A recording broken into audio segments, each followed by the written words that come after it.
Welcome back to another segment of the Front Porch Show. By now, you've probably heard of the movie Unplanned. It's the PureFlix film that shares the story of Abby Johnson. We are joined today by Robia Scott, who plays the role of Cheryl in the movie. How are you doing, Robia? I'm doing well. Thank you for having me on. Could you give us a synopsis of the movie? Some of our listeners obviously aren't going to know what it is. Social media has kind of, put a kibosh on a lot of the outreach. Could you just kind of give us... not only social media, but many of the Christian media outlets have also not wanted to take a stand and actually take our media dollars and advertise us. So the fact that we doubled our box office estimates this year is, this weekend was just God only, word of mouth. So yes, hopefully more and more people are going to be hearing about the movie. So Robia, on the Twitter front, I'm sure you saw that people were having trouble following Unplanned on Twitter. I was one of those people. I followed it a couple of times, and each time I got bumped off. So definitely some Twitter shenanigans going on there as well. Yeah, Twitter, the R rating, all sorts of things have tried to create obstacles, but we're pushing over each one, and they're working in our favor. So I think, ironically enough, after this whole shenanigan, as you said, with Twitter, so many people heard about it that actually our Twitter just jumped up, and we have more followers now than Planned Parenthood. Isn't that incredible? That is amazing. It is incredible. That is amazing. It is. So Robia, what would you say for someone who doesn't know anything about the movie? What is the most important thing to know as you get ready to watch it? Well, let me go back to, you asked me about the synopsis. For someone who doesn't know, it's a true story based on the book Unplanned, written by Abby Johnson. She was a young gal, college girl, Christian, came from a pro-life family who was recruited off of her college campus from Planned Parenthood. They had that booth that they have, when they're sharing career opportunities on college campuses. And she went up to the booth, and even though she's Christian and pro-life, she was fed all the propaganda, that rhetoric that Planned Parenthood has become so good at, which is, women's rights and women's empowerment and women's. So, she bought into it a bit, went to intern, and before she knew it, she just went up the ranks until she was a clinic director herself, the youngest ever in the Planned Parenthood history. She was a clinic director for 8 years and oversaw approximately 22,000 abortions until the day she actually went into the procedure room, saw what was happening. The veil was lifted as to what she was doing, and she had a radical revelation and convergence and left the industry. So, it's an incredible movie. It's powerful. I play Cheryl, the head of Planned Parenthood, her boss and her mentor, the one who really grooms her and positions her to rise in the corporation. So tell us what made you choose to come back to acting after being, on hiatus for 15 years? Yes, I started my career as a teenager as a professional dancer. I toured the world with Prince as the pearl half of Diamonds and Pearls from his hit album in the 90s. Then I did some acting. I did all different TV shows. I was on Buffy the Vampire Slayer for quite a bit. And it was during that time that I came into Christ. And very quickly, I just was feeling conflicted about a lot of the acting opportunities that were presenting themselves. I just didn't want to do it. And I was also feeling very drawn and passionate about God. And I really felt the Lord was saying, it's time to follow me into full-time ministry. So I did. I took the leap. I left a thriving career, stepped into a ministry that did not exist. But now, thank God, He is faithful and it does exist. So for the last 15 years, I'm a speaker, teacher, minister, travel the world, ministering the gospel. Never had any intention of going back to Hollywood. And it really is an only God set of circumstances, completely random. I wound up meeting a gal who introduced me to the writer-directors of Unplanned. They also wrote the hit movie from a few years back, God's Not Dead. And they told me about the story. I was intrigued. They asked me to audition. I thought, oh my gosh, I haven't done this. I don't know. I'm rusty. Then I read a little bit of my character. And then I thought, oh my gosh, I don't know if I can do this. This is intense. Really? I'm coming back for this. But I went and auditioned, and I prayed about it and sensed very quickly. I knew that this was for such a time as this movie. I felt like God had prepared me for such a time as this, and I was to step back into the industry in this, kingdom glorifying film. So, Robia, I actually just saw the movie right before I sat down for this interview, so I'm very warm to it. And of course, you did a great job. Your character, you sold it. It's great bad guy. But you had a hard job because you had to present all of Planned Parenthood basically condensed into one character. How did you go about that? Yes, the character is intense. I didn't want to make her a caricature of a person, but she was written the way, she comes off on screen. And so for me, I just tapped into, my own drive and passion for my cause for women and, ministry. And I played that just 100%. And then I also really just created that drive. I kind of had my own backstory of what would make her so committed to winning and victory and success at all costs. And then I just turned that all the way up, and then I took the compassion side and turned it all the way down, and really played it from that type of feminist perspective of, success, the ladder of success, building the business, being career driven. That's how I went about her. And, it's interesting because I'm getting all sorts of feedback and reviewers are saying that I'm the Cruella de Vil. They're comparing me to Cruella, but it's kind of funny because most people when they see it have no idea that I'm actually a minister, and everyone says they love to hate me. So now I think I'm going to be dubbed the Christian Cruella, because when people find out I'm actually God-fearing, God-loving, not only a believer, but my life is ministry. It's the antithesis of that character, to say the least. So one other question. So are you familiar with C.S. Lewis and the Screw Tape Letters? Of course. It is one of my favorite books of all time. So as I'm sitting there watching the end of the movie, I'm thinking, getting this close to such a demonic subject has got to leave a little bit of an abrasion on your soul. Did you experience that?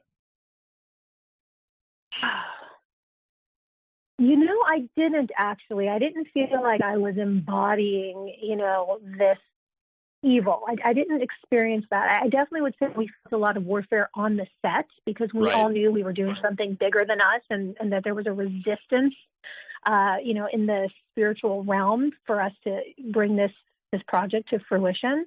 But we have directors that are godly men, Carrie Solomon and Chuck Konzelman, and they were wise enough to know what they were taking on.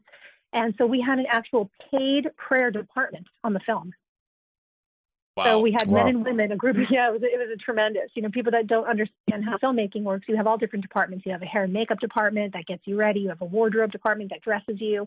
It's very unusual. Most productions don't have a paid prayer department, but we did. We had 5 powerhouse men and women continually praying over the set, praying over us as the actors, praying over every aspect of the film, and we needed it. I will say, it wasn't really enjoyable. Like, I didn't have it wasn't fun to do it. But what was fun is I knew what was going to be produced, and I knew the impact it would have on potentially shifting culture. And I knew that it was just a weapon of love in God's hands. I knew it was so much bigger than a movie, and that was fun. That was enjoyable. And to see now what's happening, and we're only just at the beginning, I think, of the impact and the effects of this movie. So I don't know if I felt residue, but during the whole time I was shooting, I felt a little bit of that heaviness. But then once I left and walked away, I was able to shake it off and get back to my anointed, God-loving self. That's amazing. You mentioned having those people praying for the work during it, and it really seems that, like we mentioned at the beginning, there's been so many obstacles for the show to overcome, and it really has at every corner. And I was wondering, what do you think of the R rating that was applied to it? Do you think that it's worth it with just, obviously the travesty that is abortion, or do you think that this is, the Motion Picture Association essentially trying to prevent viewership of this movie? I mean, I think we have to believe that there's a little bit of a block attempt there, because what is currently, even on television, is so beyond in terms of sexuality and violence. It's so extreme on television. Oh, absolutely. For an R rating, there's 4 criteria: it's sexuality, nudity, foul language, and violence. And Unplanned has no sexuality, has no nudity, has no foul language. But the Motion Picture Association did deem seeing certain scenes where they take you behind the curtain in the abortion industry, they deemed that as violence. So they actually admitted that abortion is a violent act. Interestingly enough, when, you know, on one side they say it's women's empowerment, but then they said to actually look at it and see it, it's an act of violence. Yeah, So, that's what I found the most ironic, I think, is like you said, and that was going to kind of be my next question, is really they put themselves in a corner because, like you said, in saying that qualified for R rating violence, they have admitted the violence of the act of abortion. It's really amazing. Precisely. And I think that in everything that has tried to stop us, it only adds fuel to the fire because it got us so much publicity. And, you know, there was another rated R movie a while back called Passion of the Christ, and the R rating didn't seem to stop that one from impacting the world, you know, powerfully. And, you know, I think it's been a great point for us to bring up to, you know, churchgoers, church leaders. There's so many Christians who won't go see an R-rated movie. And as parents, we don't want our kids to see an R-rated movie, our teens. But in this case, this is an extra out of the ordinary case because for us, the R doesn't mean restricted. For us, the R means recommended. It means relevant. It means real. You know, this is not the kind of imagery that you want to protect your teens from or your church body from. This is the kind of, because it's not gratuitous. You know, it's really just the truth on the screen. And even though there are moments in the movie that are hard to watch, it's important to see it. Let me just add this little point too, because I think it's so important. You know, there are a couple scenes that for people it's emotional and it's very challenging to watch. And for me, I think, gosh, isn't that interesting? We've become so desensitized because of what we do see on TV anytime you turn it on to such extreme violence, you know, just cold-blooded murders and the sexuality. And we don't even have any kind of soul reaction when we see that because it's become so prevalent and so commonplace. But to see this imagery, which doesn't even compare, I don't think, to what we see, you know, on regular television, but because it's foreign and we haven't seen it, it's just a bit shocking to the person. So I've got a question for you, and it's gonna sound a little odd, I guess. One of my biggest concerns with Aaron is known for odd questions, I am. by the way. So. Let me see. One of my biggest concerns is with Christian movies is it seems to be targeted at an echo chamber almost. Do you think this movie is going to be able to go beyond that scope and reach outside that echo chamber and actually change lives? That is an excellent question, and I think it already has. Of course, the left media is saying things like, "Oh, this just preaches to the choir," and along those lines. But you know, first of all, it's not a preachy movie. It's not a Christian-y, cheesy movie. It's very different. It's not your normal Christian movie. It's the quality of the filmmaking, the writing, the acting, if I do say so myself, it's just on another level, and it's really not comparable to a lot of what we've seen in the Christian realm. We've already gotten some feedback that's been extraordinary from, we've had some stories and things that have even been published from pro-choicers who have said, you know, my pro-life friend just dragged me to this. I didn't want to go, but they just challenged me to be open-minded. And I went into the theater knowing that nothing, in all capital letters, nothing would change my mind, would make me think twice about my stance. And then the next line is, well, I was wrong. I don't know where I stand now. This really opened my eyes to some things. I'm researching. I'm confused. You know, this has really just kind of shifted me, and I don't really know where I stand. So there's been numerous stories along those lines. I think for us and for the film, the challenge is to get the pro-choice people just to be willing to go, you know, and I just encourage people that if you know you're pro-choice and that's what you believe in, then go. You know, go to the movie, see the story, see what it is with your own eyes that you're standing for and that you believe. And so you can make a more educated decision about where you stand. And if you know what you believe, then you shouldn't be scared or hesitant to go see this movie. I think that's one of the challenges in our culture today is that people aren't willing to expose themselves to any view that isn't their own. And yes. we end up preaching to the choir. Yes. So what obviously this movie exposes a lot more about Planned Parenthood than the public would like to admit. That's true. What do we say to those people who, they raise up those quote unquote facts that Planned Parenthood just provides services for women? Yeah, for example, I've seen many things on Facebook, people arguing, someone the other day, a Planned Parenthood in my hometown was actually closing, and someone was excited about that, and other people were complaining because, there's no birth control, there's no counseling, they don't actually do abortions. These are the kind of claims that are being made on Facebook. And that is why Unplanned is so important. Planned Parenthood has done a tremendous job at using the media to program us. That's what television programming does. It programs us as to what to believe. And, in our current culture, that left agenda has been so prevalent with getting their message out that, even a lot of the Christian culture does not understand really who Planned Parenthood is. Many of the statistics. That was one of the hardest. That was one of the hardest infuriating things about the movie is just how slick and how professional the package is they present to these women who are in desperate need. And in that hour of need, they give them this false choice, this lie that they can solve their problems by aborting their baby. The irony is the whole crux of the pro-choice movement is choice. But yet when you go into Planned Parenthood, you really are not offered choices. You cannot go to Planned Parenthood and plan your parenthood. They offer no prenatal care there.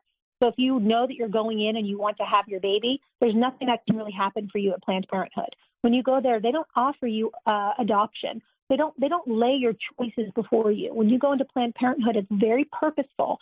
The average person does not know this, but their motive, they do not let a woman see her ultrasound because statistics show, and I believe this is accurate, I'm not 100% sure, but I believe the statistic is all the way up to somewhere like 90% when a woman sees her ultrasound, she does not want to have an abortion because a woman inherently bonds when she sees the picture of the baby. Planned Parenthood knows this. So when you get an ultrasound, they do not allow you to see it. They do not want you to bond with your baby. They only do an ultrasound so they can measure the size of the baby to know exactly how many weeks you are to determine how much to charge you for your abortion.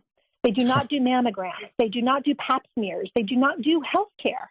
The way they do their 3% statistic with abortion is, if a woman comes in and they, have her fill out 10 forms or whatever, they count that as 10 treatments. They have all these little tricky ways to, arrange those numbers. But the bottom line is Planned Parenthood is an abortion facility. They might offer you some contraceptives, but that is a very, very, very small thing that they do. Basically, I think they do all that as a veil behind what they really do, which is they're an abortion mill. Just straight and simple. That's how they make their bread and butter. They're $1 billion corporation, and that's not for handing out birth control pills. They're $1 billion corporation, and the way they make their money is through abortion.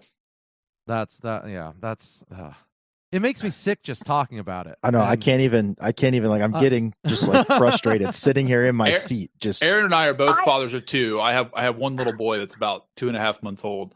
I in the first 5 minutes of the film, I almost left. I was just on the razor's edge and I stayed, and I'm glad I did. Because it's a glorious instrument of knowledge is the only way I know to say it. Like there's so much knowledge packed in there in that hour and 50 minutes that people must have. So I'm glad we get to talk about it. I'm glad hopefully our listeners go out and go watch it as well while it's in the theater. Yeah, absolutely. I really hope that they do. And yes, there's the right in the opening scene, it hits you kind of hard, but I encourage people to just push through. And because the story, there's so many ups and downs and all arounds in the story, but the real essence of it, it's not to be, gory or any of that. It's a message of hope. It shows you how love really does conquer. It shows the story of redemption, that regardless of what choices you've made, that God can redeem those, and that, your latter days will be better than your former, that he has a future and a hope for you. I think the movie is just infused with healing and an uplifting message, even though there's no question about it. There's a couple scenes that are not easy to watch, but as you said, we need to be educated as a public as to what is really going on in the abortion industry. Thank you. Thank you so much for taking the time to speak with us today. Tell us about your book. As I was perusing your website, I saw that you have a recent book that came out. Tell us about your I book. do. My book is called Counterfeit Comfort. And it was birthed from my part of my testimony years back when I was on television and touring with Prince and doing all these things. And I had just become a Christian.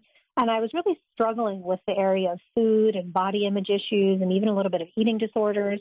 And, I cried out to God and I said, Lord, what is the deal with my food issue? Please help me.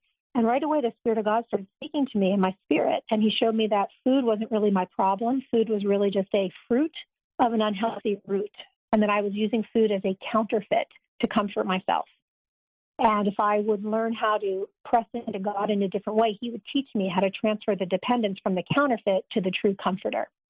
So God took me through this incredible healing journey. Now, I've shared this message all over the world for years and years and years, and I have a book now about counterfeit comforts. And it's really teaching people how to get healed from rejection, abuse, wounds from the past, and how it's very natural for us. It's our natural inclination to move toward counterfeits, whether it be alcohol or cigarettes or food or shopping or things where we just really don't know how to always deal with what's going on with us. So we want to medicate or kind of stuff the feelings down. So I found that this is a universal topic that people, men and women, we all have our counterfeits. They might be a little bit different, but that God's not really judging us for having the counterfeits, just wants to see us get free from them. So, yes, this book is available on my website, which is robiascott.com. And I think it ties in so beautifully with the movie as well, because one of the concerns when people saw the movie is they said, oh, my gosh, this might be too much for post-abortive women. This might trigger them and bring up issues, and we don't want them to relive their past. And I thought, well, as a minister, I don't want to see someone in pain. But at the same time, if something can be triggered, it means there's still an area in there that there's an opportunity for more healing.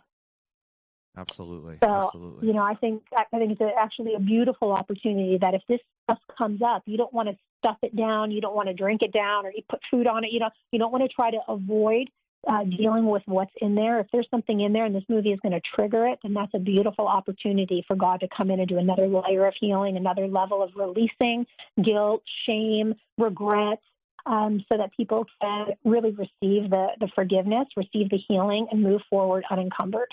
That is definitely a needed message in our world today. Thank you for joining us, Robia. Check out Unplanned in theaters now, and check out robiascott.com.